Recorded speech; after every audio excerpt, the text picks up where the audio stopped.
નમસ્કાર, સત શ્રી અકાલ, સલામ वालेकुम, કેમ છો, કેમો ના છો? मैं पंकज चटर्जी और आप देख रहे हैं धाकड़ न्यूज इंडिया। कल माननीय प्रधानमंत्री महोदय नरेंद्र दामोदर दास मोदी जी भारत के दौरे में बनारस के दौरे पर आए थे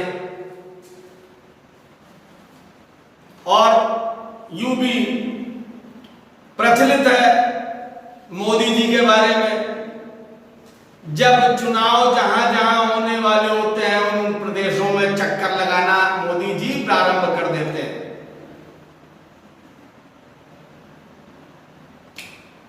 यह जून का महीना चल रहा है, आज 16 तारीख है, कल 15 जुलाई थी। आज 16 जुलाई है, कल 15 जुलाई थी। कल 15 जुलाई को माननीय नरेंद्र मोदी जी बनारस, जनवरी से जून तक के मध्य प्रधानमंत्री जी को एक बार भी अपने निर्वाचन क्षेत्र, अपने संसदीय क्षेत्र जहां से वो सांसद चुने गए हैं, एक बार नहीं दूसरी बार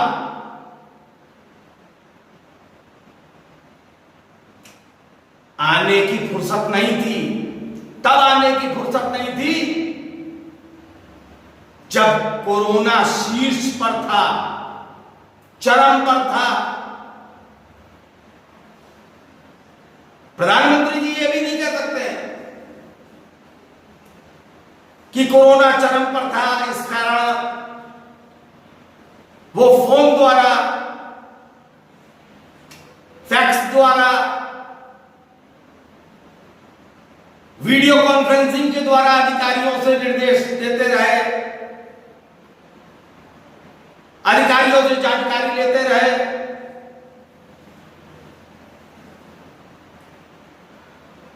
उनको कहना नहीं चाहिए था, लेकिन उन्होंने यही कहा कि मैं बनारस की बड़ी चिंता करता रहा। कोरोना की दूसरी लहर में मैं बनारस के लिए बहुत चिंतित था। बनारस के लिए आप अगर इतना चिंतित थे तो फोन करके और वीडियो कॉन्फ्रेंसिंग करके आपने क्यों वहां पर कोरोना के समय, जब दूसरी लहर तांडव मचा रही थी, उसी शिवनगरी, जिस शिवनगरी के बारे में मोदी जी ने बड़ी अच्छी अच्छी बातें बनारस पहुंचने पर कही और सदैव कहते हैं।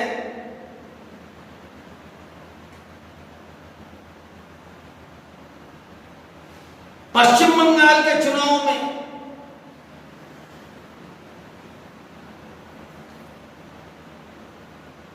पांच राज्यों में चुनाव हो रहे थे, तमिलनाडु, पश्चिम बंगाल, आसाम, पांडुचेरी, तीन राज्यों में माननीय प्रधानमंत्री नरेंद्र मोदी जी रैली करने जाते रहे। पश्चिम बंगाल को रोज चक्कर लगता था, सवेरे जाते थे, शाम को आते थे और सुबह जाके बड़ी बड़ी रैलियां करते थे, जनसभाएं करते थे और गदगद होते थे कि ऐसी भीड़ मैंने कभी नहीं देखी। वही नरेंद्र मोदी जी, माननीय प्रधानमंत्री महोदय, शाम को आकर वक्तव्य देते थे कि 2 गज की दूरी और मास्क है जरूरी। स्वयं मास्क नहीं पहनते थे। किसी एक रैली में, किसी जनसभा में कोई भी वीडियो देख लीजिए, चुनौती देता हूं, मास्क का प्रयोग नरेंद्र मोदी जी ने नहीं किया। सीख देने का कार्य जरूर किया। जहां पर फोटो सेशन कराना होता है, न्यूज मीडिया वाले इकट्ठा होते हैं और फोटो सेशन होता है, तो वहां दिखाने के लिए मास्क पहन लेते हैं, मन की बातें करने के लिए मास्क पहन लेते हैं, और इतनी बड़ी बड़ी जनसभाएं करने के लिए मास्क नहीं पहनते हैं, क्योंकि जब वो स्वयं मास्क पहनेंगे तो पब्लिक को मास्क पहनने के निर्देश देने पड़ेंगे, और 2 गज की दूरी और मास्क है जरूरी का एक बार भी किसी रैली में घोषणा नहीं की माननीय नरेंद्र मोदी जी ने।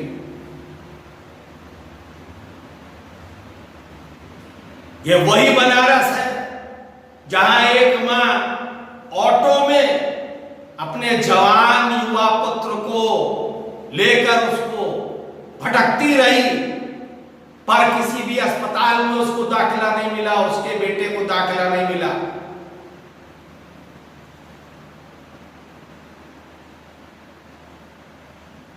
उस मां की हृदय से रुंदन करने वाली दास्तान कि उसके युवा जवान बेटे ने उसके पैरों में ऑटो में दम तोड़ दिया, उसको कहीं भी किसी अस्पताल में दाखिला नहीं मिल पाया। उस मां के लिए 2 शब्द नहीं कहे। कोरोना काल में तमाम इस प्रकार की अव्यवस्था बनारस में हुई, उत्तर प्रदेश में हुई, देश के कोने कोने में हुई। छोड़िए बनारस में, बनारस के सांसद हैं माननीय प्रधानमंत्री नरेंद्र मोदी जी। मैं सिर्फ बनारस की आज बात कर रहा हूं आपसे। बनारस में ऑक्सीजन के बगैर लोगों ने दम तोड़ा। बनारस के घाटों में चिताएं हाहाकार मचा रही थी, तमाम मृत्यु हुई। लॉकडाउन लगा, लोग खाने को मोहताज रहे।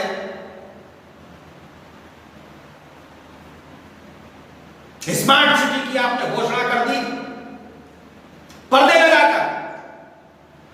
बनारस का दौरा हुआ, जिस प्रकार से गुजरात का दौरा माननीय नरेंद्र मोदी जी ने 2020 में, पिछले वर्ष की बात कर रहा हूं, ज्यादा पुरानी बात नहीं कर रहा हूं, पिछले वर्ष अमेरिका के राष्ट्रपति डोनाल्ड ट्रंप का गुजरात दौरा था। सबको याद होगा, जब डोनाल्ड ट्रंप आए थे तो हवाई अड्डे से लेकर जहां पे डोनाल्ड ट्रंप का स्वागत होना था, वहां तक के रास्तों की पे दोनों तरफ दीवारें खड़ी कर दी गई, ताकि गुजरात मॉडल जो प्रचलित करते थे मोदी जी, पूरे देश में घूम घूम के किया उन्होंने 2014 में, Gujarat model, Gujarat model, Gujarat model. अरे गुजरात मॉडल अगर इतना ही अच्छा था तो आपने दोनों तरफ दीवारें क्यों चुनवा दी, दिखा देते गुजरात मॉडल। लेकिन झूठ से कलई ना खुल जाए, इसलिए दोनों तरफ दीवारें खड़ी की गई। इसी तरह बनारस का कल दौरा जो प्रधानमंत्री नरेंद्र मोदी जी का हुआ, उसमें सफेद पर्दे, बड़े बड़े सफेद पर्दे प्रशासन द्वारा लगवाए गए, और मोदी जी जो अभी कुछ ही दिन पहले सारे समाचार पत्र, न्यूज चैनलों में, तमाम जगह इस बात की अटकलें हो रही थी कि मोदी और योगी जी के मध्य जो है कुछ 36 चल रहा है। तमाम ऐसी अटकलों का बाजार आया कि शायद योगी जी जो है उत्तर प्रदेश से हटाए जाने वाले हैं, कोई ये आने वाले हैं या वो आने वाले हैं या वो आने वाले हैं। योगी जी ने वहां जाकर मोदी जी, अमित शाह और भाजपा के राष्ट्रीय अध्यक्ष महोदय से गुहार लगाई। योगी जी कुछ ज्यादा आगे दौड़ रहे थे।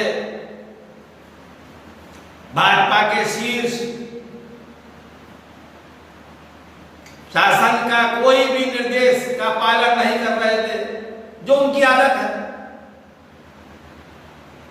उस पर अंकुश लगाने के लिए मोदी जी ने घेराबंदी की थी, जिसमें 192 विधायक ने पत्र लिखा था योगी जी के विरुद्ध।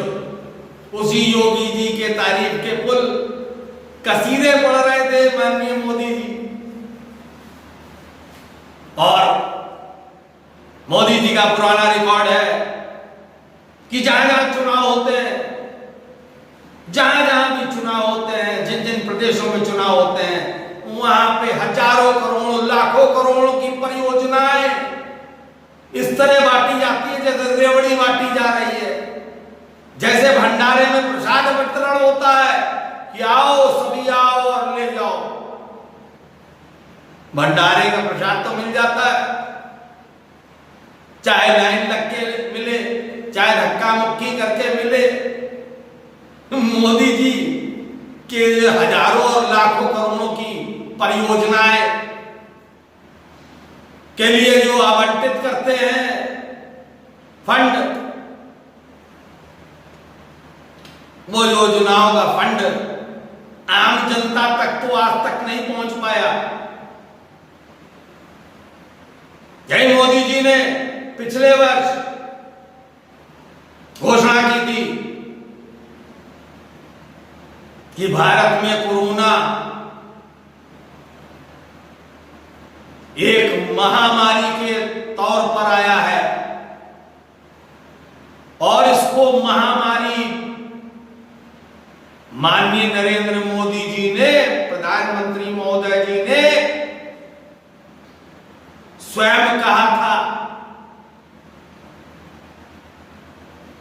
और महामारी आपदा एक्ट के अंतर्गत यदि उस महामारी या आपदा में कोई भी व्यक्ति मरता है, उसकी मृत्यु होती है, तो 4 लाख रुपए उसको दिए जाएंगे। सरकारी आंकड़ा मान ले तो 4 लाख कुछ हजार, करीब 33 या 34 हजार आंकड़ा सरकार ने जारी किया जिनकी कोरोना काल में मृत्यु हुई। पर सरकार ने सुप्रीम कोर्ट में 1600 पन्ने का अपना उत्तर दिया और हाथ खड़े कर दिए कि हमारे पास देने के लिए पैसा नहीं है। उन व्यक्तियों को देने के लिए पैसा नहीं है जिनके लिए पिछले वर्ष हमारे शीर्ष प्रधानमंत्री महोदय नरेंद्र मोदी जी ने घोषणा की थी कि कोरोना आपदा है, राष्ट्रीय आपदा है। और आज परियोजनाओं के नाम पर रेवड़ियों के तरीके से बिहार जाते, चुनाव बिहार हुआ था, वहां पर लाखों करोड़, 50,000 करोड़ दूं, 75,000 करोड़ दूं, 1 लाख करोड़ दूं, 1.25 लाख करोड़ दूं। अरे साहब, ऐसे बोलते हैं जैसे अपनी जेब से दे रहे हैं। इसी तरीके से कल बनारस में भी रुद्राक्ष कन्वेंशन सेंटर के लोकार्पण के साथ ही करीब 1500 करोड़ की योजनाओं का लोकार्पण शिलान्यास किया गया। 1500 करोड़ की योजनाओं का लोकार्पण किया गया रुद्राक्ष कन्वेंशन सेंटर के उद्घाटन। इसी में हम आगे बढ़ते हैं। कृषि इंफ्रास्ट्रक्चर पर 1 लाख करोड़ के विशेष फंड का प्रावधान इसके लिए किया गया है। ये जो 1500 करोड़ का है, इस 1500 करोड़ में 1 लाख करोड़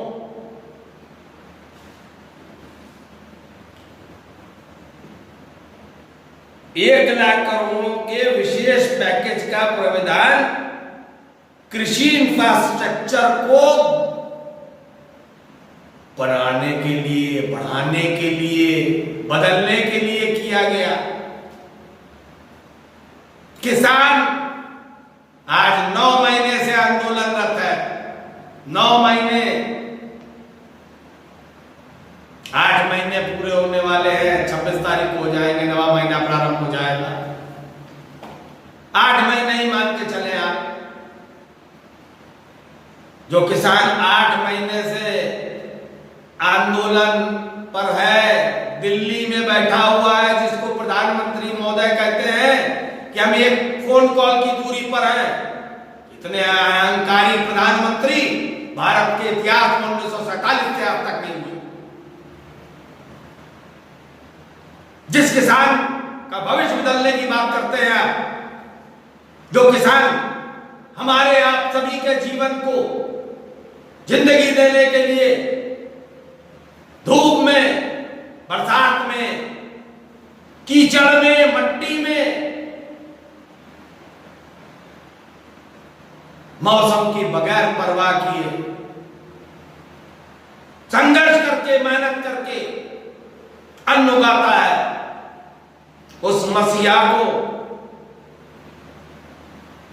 सड़कों पर आंदोलन करने के लिए छोड़ रखा है। क्यों?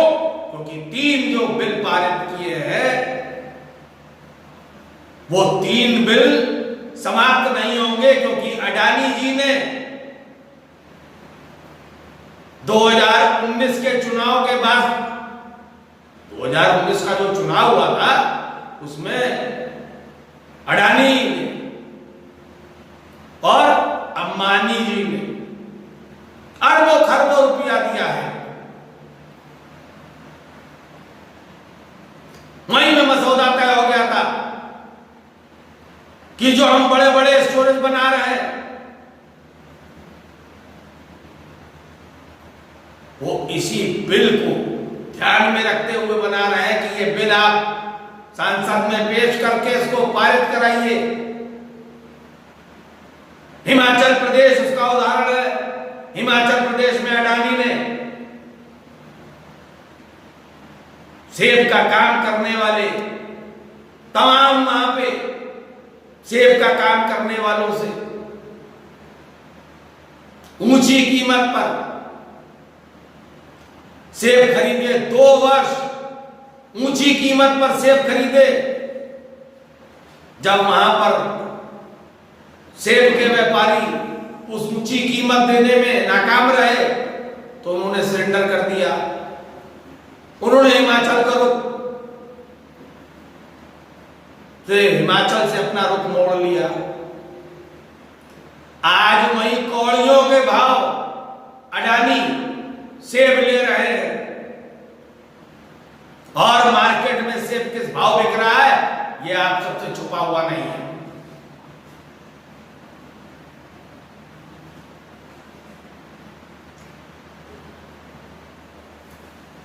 इसी में मैं आगे ले चलता हूं आपको।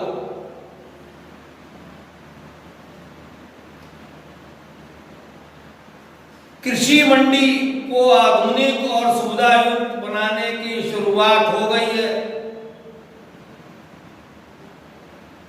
अभी तक की शुरुआत नहीं हो पाई थी। 2019 से आप सब सत्ता में हैं, 2014 से प्रधानमंत्री बने थे, 2019 में दोबारा प्रधानमंत्री बने। दोनों बार आप वाराणसी के सांसद चुने गए। उत्तर प्रदेश में 4.5 साल पूरे होने हो गए भारतीय जनता पार्टी की सरकार को। अब तक की कृषि मंडी, आधुनिक कृषि मंडी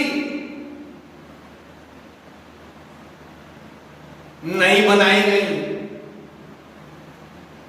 किसी सरकार, कहीं पे भी सरकार ने आधुनिक कृषि मंडी नहीं बनाई। अरे उत्तर प्रदेश तो छोड़िए, भारत में किसी प्रदेश में नहीं बनाई है। अगर कुछ बनाई है तो अडानी ने बनाई है, जहां पे वो अपने गोदाम भर सके आराम से।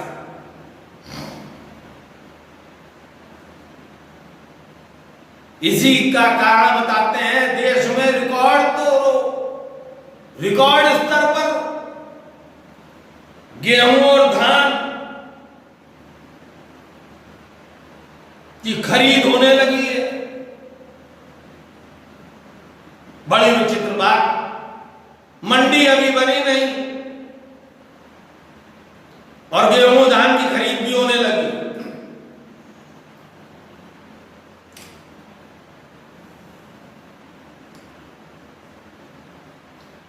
उन्होंने बताया मेडिकल हब बनाने का सरकार का अपना सपना, जिसको प्रतिबद्ध बताया।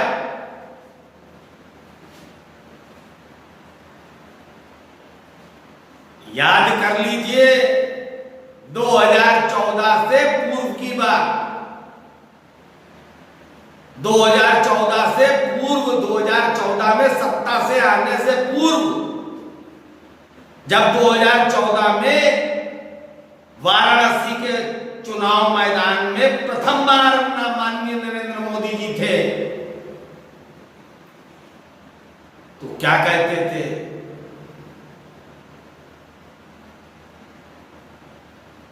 कि वाराणसी को मैं ऐसा बनाऊंगा कि दूसरे देश के कोई भी शहर उसके सामने फीके पड़ जाएंगे।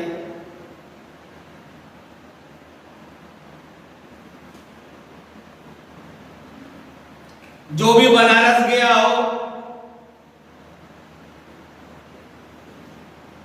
मैं पिछले वर्ष वाराणसी गया था, इस वर्ष जाना नहीं हुआ है। बुलेट ट्रेन चलेगी, 2014 का संकल्प था बुलेट ट्रेन चलेगी। 2019 में जब दोबारा चुनाव आया तो जापान के प्रधानमंत्री को बुलाया गया और बुलेट ट्रेन का पूरा एकदम क्या बस चालू होने वाली है। बुलेट ट्रेन का कॉरिडोर बना नहीं, पटरी पड़ी नहीं, और फिर से बुलेट ट्रेन का शिकूफा जिंद चिराग से निकल आया। 2017 का चुनाव आ रहा है ना,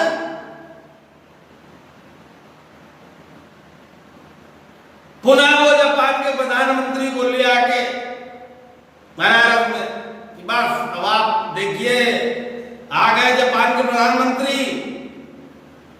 और बुलेट ट्रेन भी अब आने वाली है, चलने वाली है। सपना दिखाने में माहिर खिलाड़ी। पेट्रोल सस्ता हो जाएगा, डीजल सस्ता हो जाएगा, गैस सस्ती हो जाएगी, लेकिन रिकॉर्ड टूट गया।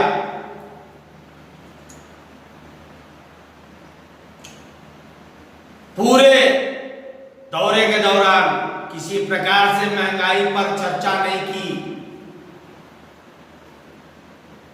जिस महंगाई से जनता के हाल बेहाल है, पेट्रोल और डीजल की बढ़ती हुई कीमत के कारण प्रत्येक सामान महंगा है। अनाज महंगा, सब्जी महंगी, दूध महंगा, फल महंगा, कड़वा तेल महंगा,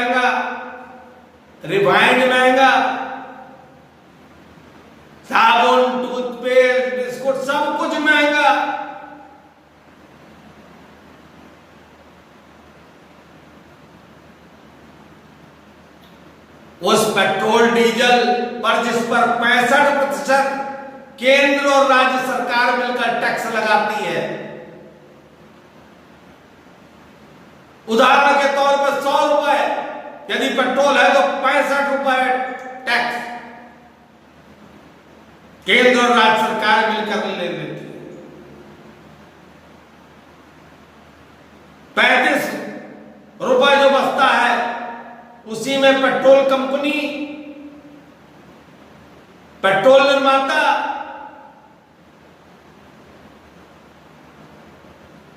ये सब कमाते हैं। अब आप खुद अनुमान कीजिए कि पेट्रोल की कीमत कितनी होती होगी। हास्यास्पद बात है, श्रीलंका में भारत से सप्लाई होता है पेट्रोल, श्रीलंका में भारत से सप्लाई होता है पेट्रोल, वहां पेट्रोल की कीमत 55 रुपए है। जहां पे भारत से सप्लाई होता है उस देश में 55 रुपए कीमत है पेट्रोल की। गूगल में सर्च करके देख ले, अपने देश में अपने देशवासियों को राष्ट्रवाद और राष्ट्र के नाम पर लूट मचाने के लिए फंडा कर रखा है सरकार ने कि किसी भी तरीके से अपने देश की जनता का शोषण करो।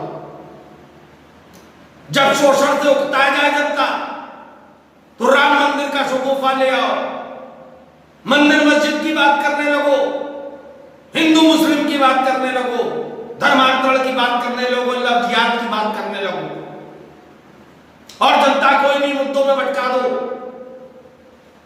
जब इन मुद्दों से भी जनता का ध्यान न भटक पाए तो आतंकवाद, पाकिस्तान, चीन और इन सब की बात करने लगो।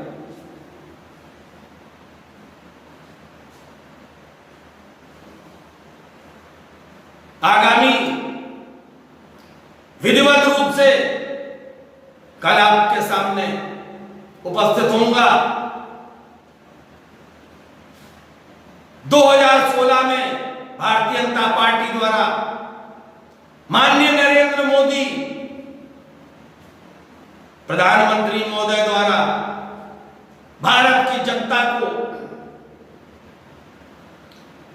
8 नवंबर 2016 को जो दिग्भ्रमित किया था, नोटबंदी, जिसको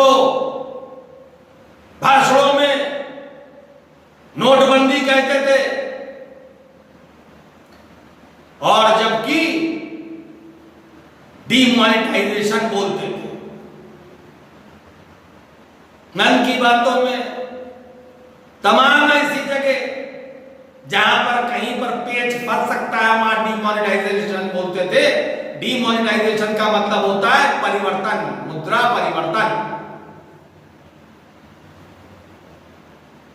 नोटबंदी हुई नहीं थी 2016 में, नोटबंदी के नाम पर नोट बदली की थी। फेसबुक पे मेरा पेज है, 25 नवंबर 2016 में विस्तार पूर्वक लिखा हो, कई बार में लिखा है मैंने उसको, कई क्रम में लिखा है।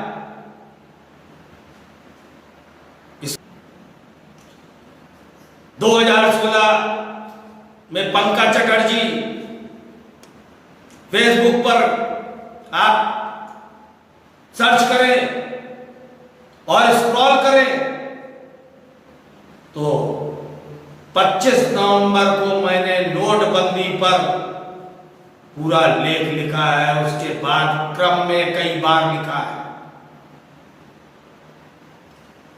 कल विधिवत आपके सामने नोटबंदी के प्रकरण को, जिसका नाम नोटबंदी था जबकि हकीकत में वो नोट बदली हुई, विस्तृत चर्चा के साथ उपस्थित होऊंगा। तो आप सबसे आज इसी क्रम में विदा लेता हूं। आप सबसे कल पुनः मुलाकात होगी। आप सबसे एक पुनः अनुरोध, ढाका न्यूज इंडिया को सब्सक्राइब करें, लाइक करें, अधिक से अधिक शेयर करें और बेल आइकन की घंटी को ऑल पर अवश्य दबा दें ताकि आने वाला जो भी वीडियो हो वो आप तक की सुगमता से पहुंच सके। जय हिंद, जय भारत।